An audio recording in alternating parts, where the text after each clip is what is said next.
लगता है सौभान जी का फिर से मौन व्रत शुरू हो गया है। लेकिन इस सुनसान सड़क में क्या करने जा रही हैं?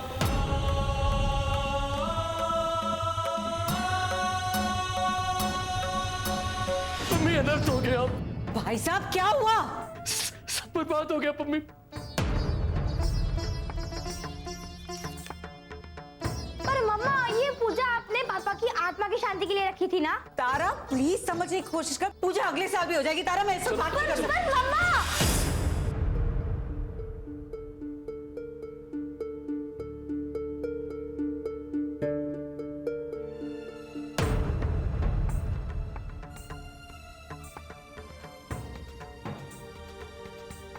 बेटा दुखी मत हो।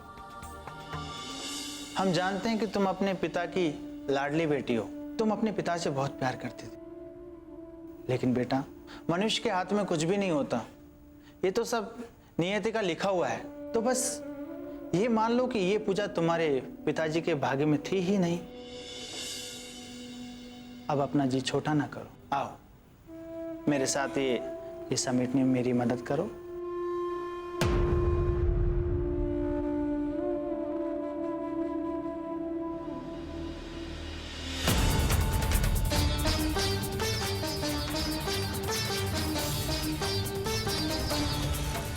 हे भगवान, हमको तो ना बहुत ही डर लग रहा है। अगर हमको पहुंचने में देरी हो गई तो अम्मा कुछ करना बैठे भाई। माफ करना मिस राइन, लेकिन कुछ लोग ना काली जुबान लेकर पैदा होते, तुम उनमें से एक हो। अरे हम तो ऐसे ही बोले जा रहे थे बबली, कुछ भी। अरे तुमसे कुछ कहना तो बेवकूफों की तरह भैंस के आगे बीन बजाने वाली बात है मिश्रा। तुमने हमको भैंस बोला? नहीं, हम अपने आप को बेवकूफ बोल रहे हैं। तुम हो? ओफो बबली चुप हो जा प्लीज। कैसी बातें कर रहे हो आप दोनों? चलें जीजी को ढूंढने। मम्मी बहन जी, हम तो कुछ कह ही नहीं रहे, ये तो मिश्रा ही नहीं बोले जा रही है कि लगता है अम्मा बहन जी मार गई हैं।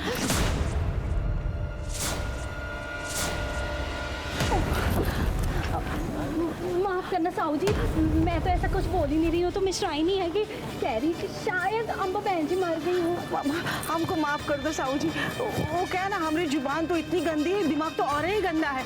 हमको ऐसा ख्याल आया कि कहीं सवाई मरने तो नहीं चली गई, ऐसे हमने बोल दिया। हमको माफ कर दो।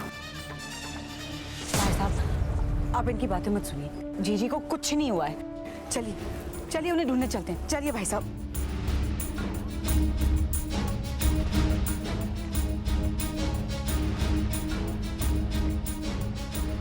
अरे बहन जी, ये क्या छांट रही हो इसमें आप? एक तो तू छठे छठा यहाँ सब्जी लेकर आता है, हाँ? और मैं छांट रही हूँ, तुझे उससे क्या? मेरी मेहनत लग रही है ना, क्या बाहर जाकर किसी और सब्जी वाले से सब्जी खरीदूं? अरे बहन जी, आप ना हमेशा गुस्से में रहती हो। आप एक काम करो ना, ये लौकी खाओ। लौकी तेरी लौकी खाने से क्या मेरा गुस्सा ठंडा हो जाएगा? हाँ, ये तो पता नहीं, पर हाँ ये कोल्ड स्टोरेज की है, इससे थोड़ा तो दिमाग ठंडा रहेगा ना। कुछ ज्यादा ही बातें कर रहा है, तेरे मुंह में ठूस दूंगी लौकी। बहन जी अच्छा एक बात पूछूं? अरे आज मोहल्ले में कुछ हुआ है क्या? नहीं तो क्यों?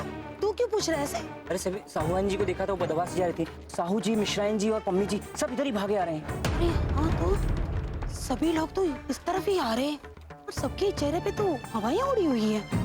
अम्बा जी से किसी ने फिर से कुछ कह तो नहीं दिया ना? तू चुप कर, वो ज्यादा ही बात करता है। अरे पम्मी बहन जी, आप कहाँ भागे जा रही? भाई साहब आपने अम्बा जी को देखा क्या? हाँ देखा है ना, कहाँ? रेलवे स्टेशन की तरफ जा रही थी। भाई साहब आप उस तरफ से जाइए। बबली तू मेरे साथ आ। अरे मिश्राइन आओ। ये लोग तो ऐसे भागे जा रहे हैं जैसे साहूआन जी सही में मरने जा रही हूँ। क्या बताएं, गलती से छोटी मोटी बात जुबान से निकल जाती है। जिस तरह से तूने बात की है ना गलती की, ये शायद सच ही साबित होने वाली है। जैसे ये भागे भागे गए हैं ना सब लोग, मुझे तो ऐसे ही लग रहा है कि अम्मा मरने गई है।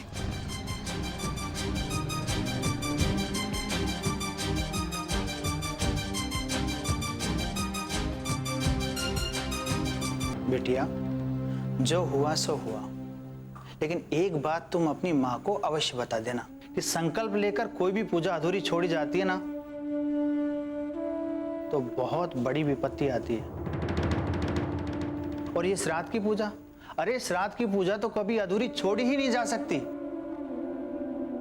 बेटिया तुम अपनी माँ से कहना कि वो अपनी सारी चिंताओं से मुक्त होकर एक बार सर्वग्रह शांति की पूजा अवश्य करवा ले, वरना उनके ऊपर कोई बहुत बड़ा संकट आ सकता है।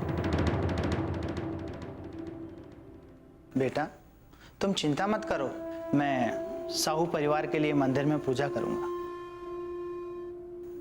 भगवान सब ठीक कर देंगे। अच्छा, अब मैं चलता हूँ। जय राम जी की।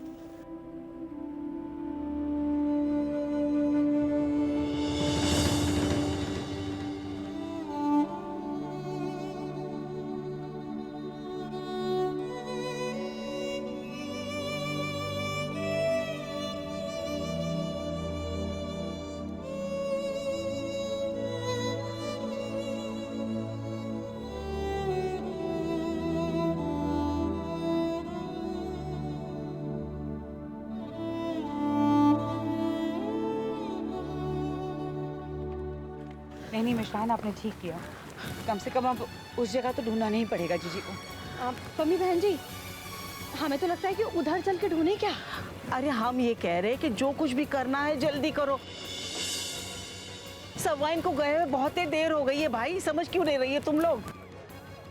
अरे लेकिन उस तरफ तो 2 रास्ते जाते हैं।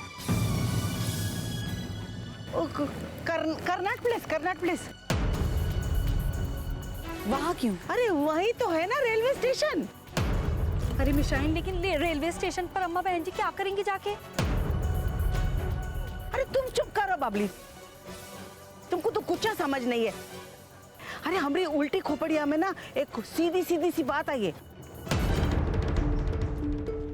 हमको ऐसे लगता है कि सवाइन तो मरने के लिए गई ही नहीं होगी।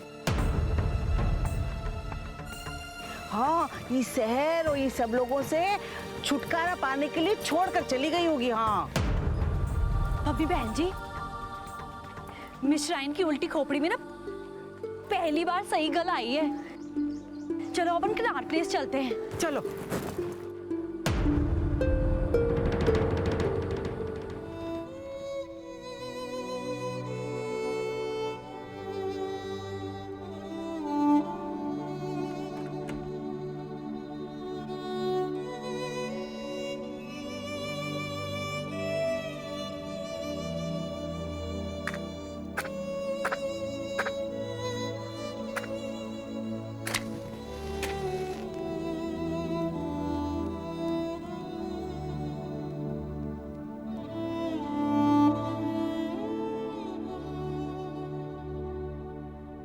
सॉरी पापा, मम्मा को ऐसा नहीं करना चाहिए था। पर मैं हूं ना, मैं आपका ख्याल रखूंगी। आपको ये जगह बहुत पसंद है ना, आप यहीं पे बैठिए।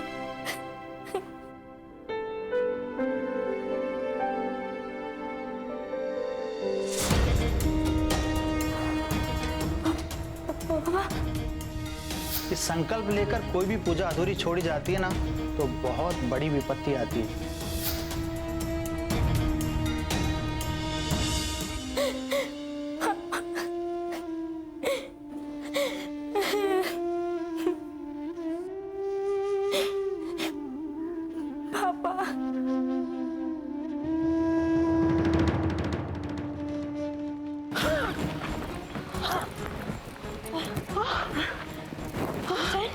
तुसी ठीक तो हो ना?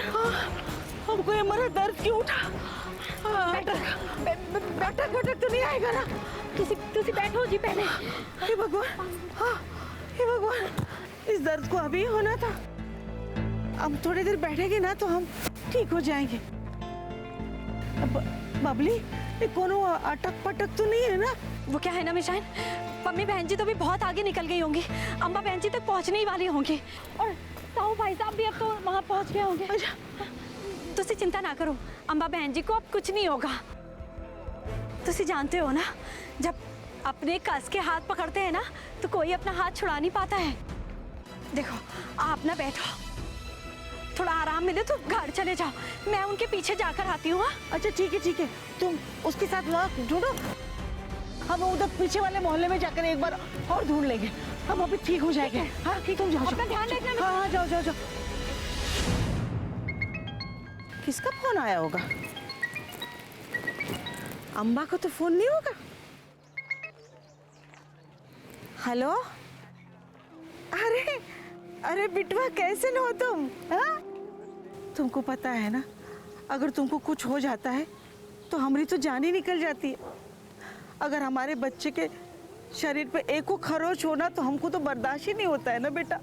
पर एक तुम हो बिटवा, हाँ, कि तुमको अम्मा की कोनो फिक्र ही नहीं है। हाँ, हम दिन रात फोन को अपने पास रखे रहते हैं, टकटकी लगाए देखते रहते हैं कि अभी फोन बजेगा, अभी फोन बजेगा, पर तुम तो फोन ही नहीं करते हो। और तुमको फोन करने का फुर्सत नहीं मिलता है क्या? हमको ये बताओ तुम। हाँ, डॉक्टर ने नींद की दवाई दी थी ताकि ज्यादा आराम मिले। आपको पता है, यहाँ सब कह रहे थे कि जैसा एक्सीडेंट हुआ था ना, उसके बाद बचना बहुत मुश्किल था। हे भगवान। लेकिन ये शायद आपकी पूजा और अच्छे कर्मों का ही फल है कि हमें कुछ नहीं हुआ। नहीं बिटवा, नहीं, ऐसा कुछ तो नहीं। हम तुम अपने माँ के अच्छे कर्मों के वजह से नहीं बचे हो। तुम्हारे पर जो आफत आई है ना, वो आफत हमारी वजह से आई है। तुमको पता है वो अम्मा काकी के साथ हमने क्या किया?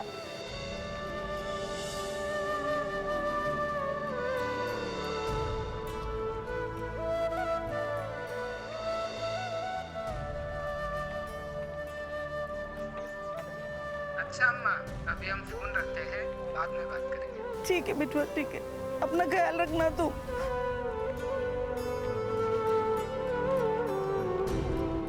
हमसे बहुत ही बड़ी गलती हो गई। अम्मा आ जाएगी ना तो हम उससे जरूर माफी मांगेंगे, उसे माफी मांगेंगे हम।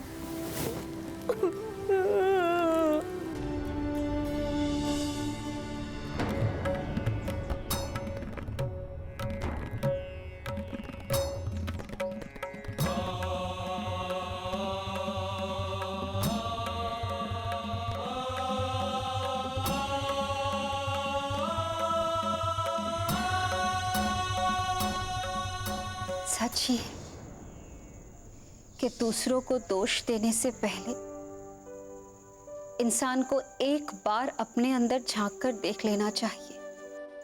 आज मैं स्वीकार करती हूँ कि जिस खुशी के पीछे मैं हमेशा से भाग रही थी ना, वो मेरी वजह से ही मुझसे दूर रही। दाग मेरे अंदर है, मैं मां नहीं बन सकती। अरे इस बच्चे की चाह में मैंने क्या कुछ नहीं किया। मैं तो इतने नीचे गिर गई थी कि सारी जायदाद मेरे वारिस को मिल जाए, इसके लिए पम्मी को घर से निकालने की भी कोशिश की थी।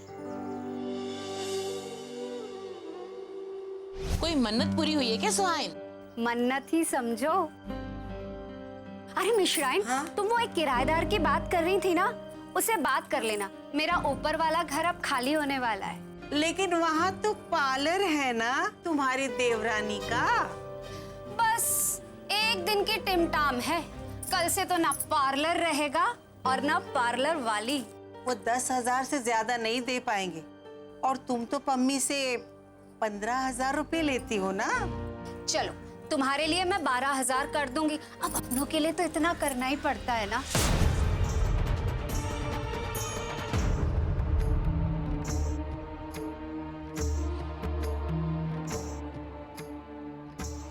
जानती हूँ कि मैंने पम्मी के साथ बहुत बुरा किया, लेकिन अब मैं जहाँ खड़ी हूँ ना, वहां से वापस जाकर उससे माफी भी नहीं मांग सकती। अब तो कोई भूल चूक सुधारने का समय भी नहीं रह गया। अब मैं अपना सारा किया अपने साथ लिए जा रही हूँ। मैंने कभी सोचा नहीं था कि साहू जी को ऐसे अकेला छोड़कर जाऊंगी, लेकिन मैं जिंदा रहकर लोगों के ताने नहीं सुन सकती। तो जानता है ना भगवान, मैंने हमेशा अपने अहम को बड़ा माना है। फिर आज सबसे नजरें चुराने से अच्छा है कि इन आंखों को हमेशा के लिए बंद ही कर दूं।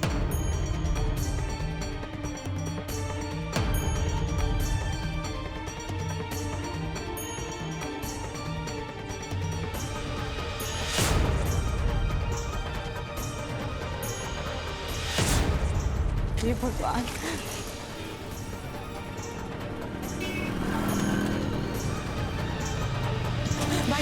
भाई साहब, आपने एक औरत को साड़ी में रेलवे की ट्रैक तक जाते देखा? पक्का?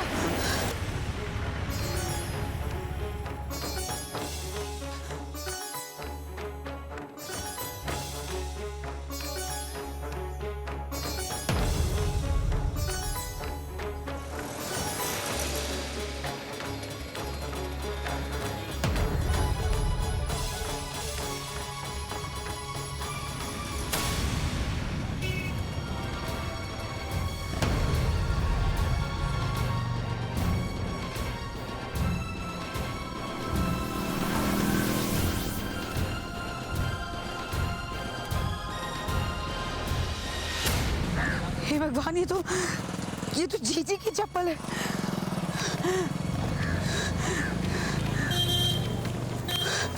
जीजी!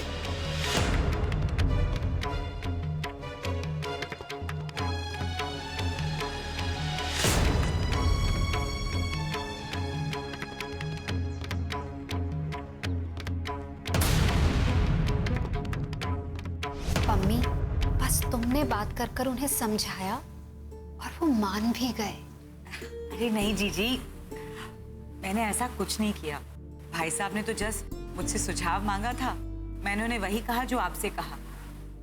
मेरे हिसाब से तो आईवीएफ करने में कोई बुराई नहीं है। मैं तो भगवान से अब बस यही दुआ मांगूंगी कि आप मुझे बहुत जल्द खुशखबरी दें। पक्का, जरूर। बस मम्मी, मैंने तो अपनी चिंताएं राम जी पे छोड़ दी हैं और घर की चिंताएं तुम पर। ऐसे क्या देख रही हो? संन्यास नहीं लिया मैंने, समझी? अस्पताल से वापस आकर चाबियां भी ले लूंगी और एक एक चीज का हिसाब भी। अब सोच क्या रही हो? जाओ जल्दी, मुझे दही और गुड़ खिलाओ। शुभ काम के लिए जा रही हो ना, अच्छा होता है दही और गुड़। जाओ जाओ, जल्दी जाओ। अभी नहीं जीजी।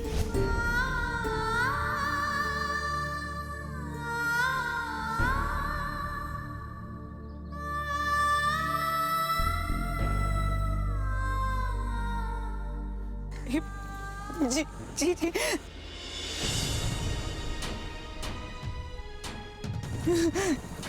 जी ये सब मेरी वजह से हो रहा है। ना मैं जीजी को आईवीएफ के बारे में बताती हूँ ना वो अस्पताल जाती। जिंदगी भर उनके मन में एक उम्मीद तो रहती कि वो माँ बन सकती है। अरे वो उम्मीद भी तो अम्मा जी।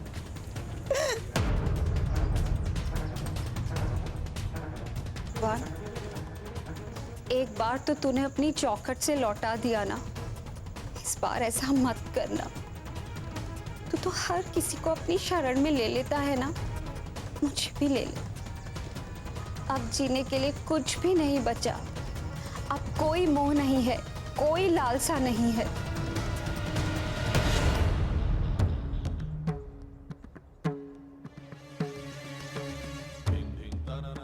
मैं जानती हूँ साहू जी, आपको बहुत दुख होगा, लेकिन समय के साथ तो सारे घाव भर जाते हैं। और फिर मुझे खुशी है कि आपका ख्याल रखने के लिए पम्मी और तारा हैं आपके साथ। साहू जी, हमारा कहा सुना माफ करना।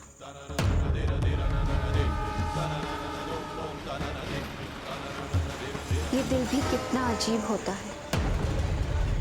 मरने का सोच कर आई थी और जब मौत सामने खड़ी है तो ये कितनी जोर से धड़क रहा है। अपनों के मुंह में घिर रहा है, कह रहा है कि उन सबको मेरी जरूरत है। अपने ही सपने सजा रहा है।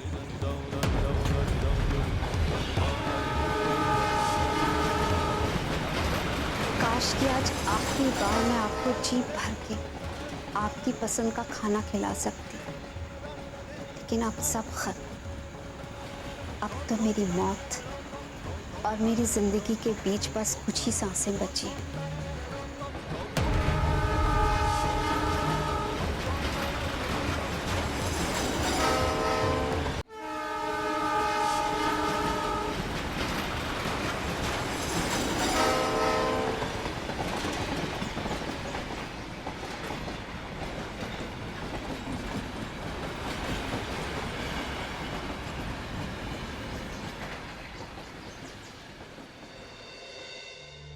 अब्बा तुम थोड़ा आराम कर लो, मैं तुम्हारे लिए। भाई साहब एक मिनट, आई एम सॉरी, लेकिन मैं जीजी से अकेले में कुछ बात करना चाहती हूँ। ठीक है। मैं पानी पी। एक मिनट, आपने शायद सुना नहीं, मैंने कहा मुझे आपसे बात करनी है। लेकिन मुझे तुमसे कोई बात नहीं करनी पड़ी। अरे तुम काहे हमारे बीच में आ जाती हो? ताकि आप बार बार अपनी जिंदगी के साथ खिलवाड़ नहीं करें। खिलवाड़ तो वो ऊपर बैठा कर रहा है मेरे साथ। अरे पहले जीने के लायक नहीं छोड़ा और अब मरना चाहती हूँ तो मरने भी नहीं देता। आपने बस अपने बारे में सोचा। इतनी स्वार्थी कैसे हो सकती हैं आप? अरे पिछली बार तो मैंने और भाई साहब ने पुलिस को यह कह दिया कि आपने गलती से जहर खा लिया, लेकिन इस बार तो वो भाई साहब को सीधा थाने लेके जाते। ऐसे कैसे ले जाते पुलिस वाले? मैं चिट्ठी लिखकर छोड़ गई थी ना कि इसमें ना कोई तुम्हारा हाथ है और ना तुम्हारे भाई साहब का। वाह जीजी वाह, चिट्ठी छोड़ के गई थी आप। कितना अच्छा काम किया है ना। कभी एक बार भी ये सोचा कि भाई साहब पे क्या बीतेगी, उनका क्या होगा? ख्याल किया था और दया भी आई थी पम्मी, इसीलिए मैंने एक कदम उठाया। हर एक सूखा पेड़ किसी को क्या छाया देगा पम्मी। मेरी वजह से वो कभी बाप नहीं बन सकते। मेरी वजह से उन्हें समाज में सर झुका कर रहना पड़ेगा पम्मी। मैं नहीं होंगी तो उनके जीवन से सारा दुख दूर हो जाए। बच्चों जैसी बातें मत कीजिए जीजी प्लीज। आप अच्छी तरह जानती हैं भाई साहब आपसे कितना प्यार करते हैं। पहली बात तो उन्हें ऐसा नहीं लगता, लेकिन अगर फिर भी आपको ऐसा लगता है तो उनकी जिंदगी से दूर जाने से कुछ नहीं होगा। यहाँ उनके साथ रह के सब कुछ ठीक कीजिए। ऐसे सब ठीक हो जाएगा पम्मी। लोग ठीक होने दे तब ना। अरे ताने मार मार कर चलनी कर दिया मुझे। अपमान का घूंट पीकर जीने वालों में से मैं नहीं हूं पम्मी। ऐसी मैं हूं ही नहीं पम्मी। आज तो तुमने मुझे बचा लिया है ना, लेकिन कब तक मेरी सांसों पर पहरा दोगी तुम पम्मी? एक ना एक दिन तो इन्हें चले ही जाना है ना। चली जाएंगी मेरी सांसें भी।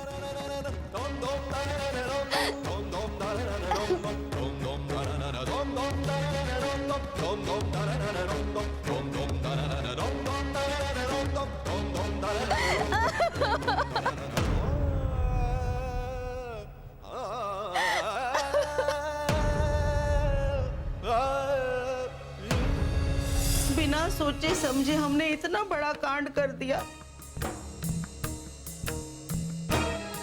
और सवाई तुमको अपनी सहेली की बातों का इतना बुरा लग गया कि तुम अपनी जान देने की कोशिश करने लगी। इतनी देर हो गई है, भूखी क्यों बैठी है? आजा मैं खाना लगाती हूँ। हाँ जिस घर में पापा भूखे चले गए उस घर में मैं अगर एक दिन नहीं खाऊंगी तो मरूंगी नहीं। तारा